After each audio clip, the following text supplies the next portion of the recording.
खुश हो जाइए क्योंकि बुंदेलखंड में एक नए बाबा का अवतार हुआ है। ये बाबा हैं अजय पाल बाबा। इन्होंने हाल ही में बड़े बाबा जो कि कुछ दिनों पहले लॉन्च हुए थे उनसे मुलाकात की है। मुलाकात में उन्होंने बताया है कि अभी फिलहाल मेरे दरबार में 10-15 हजार लोग ही आते हैं, 10-12 हजार। तो बड़े बाबा ने उनको आशीर्वाद देते हुए कहा है कि खूब तरक्की करो, खूब आगे बढ़ो, हमारा आशीर्वाद है। चर्चा में इसलिए यह आए, इनके मीम्स वगैरह बनने लगे। इनकी विशेषता ये है कि ये 9th तक पढ़े हुए हैं इन्हीं के अनुसार, लेकिन इनका ये मानना है कि इनका भगवान से सीधे वार्तालाप होता है। तो जो कोई भी इनके शरण में जाता है उसको ये भगवान से मिलवा देते हैं, ऐसा इनका खुद का मानना है। बहरहाल भगवान से मिलाते हैं नहीं मिलाते हैं वो तो उनके प्रशंसक और समर्थक ही जाने, लेकिन मैं आप लोगों से जानना चाहता हूं कि बुंदेलखंड का इतिहास खंगाल के देखिए। मैंने भी इतिहास को पढ़ा है और लोक कथाओं में पढ़ा है कि बुंदेलखंड की वीरता आल्हा उदल को देखकर ही आप समझ सकते हैं। एक बहुत सुंदर लोकोक्ति है कि जिनके बेटा समर्थ हुई गे पुरखन कौन परी परवाह, अब तुम देखो रण मोहबो में देखो की पे राम रिसाएं, ऐसी कुछ कहावत है। झांसी की रानी बुंदेले हर बोलों के मुंह हमने सुनी कहानी थी, खूब लड़ी मर्दानी वह तो झांसी वाली रानी थी। अपने नाबालिग बालक को पीठ पर बांध कर वह अंग्रेजों से नहीं डरी।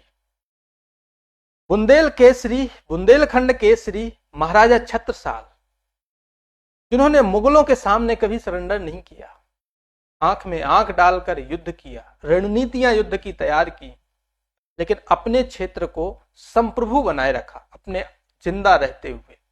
ये वो क्षेत्र है। इनके बारे में एक बहुत ही खास लोकोक्ति है जो कि वहीं पर प्रचलित है कि बुंदेला के राज में डगमग धरती होए, जहां जहां घोड़ा पग धरे तहां तहां हीरा होए। वो उनकी युद्ध कौशल और उनके लोगों के प्रति सम्मान के प्रति ऐसी जो है पंक्तियां वहां देखने को मिलती है। मैं बुंदेलखंड के लोगों से आज जानना चाहता हूं कि हमारे बुंदेलखंड को बाबाओं के हाथों गिरवी क्यों रख दिया गया है? क्यों हम चमत्कार के पीछे इतने अंधे हो गए हैं कि हमें यह भी नहीं समझ आ रहा है कि धर्म को जानना जरूरी है या मानना। धर्म बुरी बात नहीं है, हर एक संस्कृति की पहचान होती है। मेरी संस्कृति बहुत समृद्ध है, इसलिए मेरी संस्कृति की भी पहचान धर्म है। लेकिन धर्म को प्रोपोगेंडा बनाना और उसका समर्थन करना और धर्म को जानकर अपने जीवन में उतारना, इसमें अंतर क्या आप लोग कर पा रहे हैं? अगर कर पा रहे हैं तो मैं आप लोगों से जानना चाहता हूं कि मध्य प्रदेश में सबसे ज्यादा पलायन बुंदेलखंड रीजन से ही क्यों होता है? मध्य प्रदेश का बुंदेलखंड रीजन अभी तक औद्योगिकरण की चपेट में क्यों नहीं आया? मैं जानना चाहता हूं कि वहां स्वास्थ्य और शिक्षा जैसी बेसिक सुविधाओं की कमी क्यों है?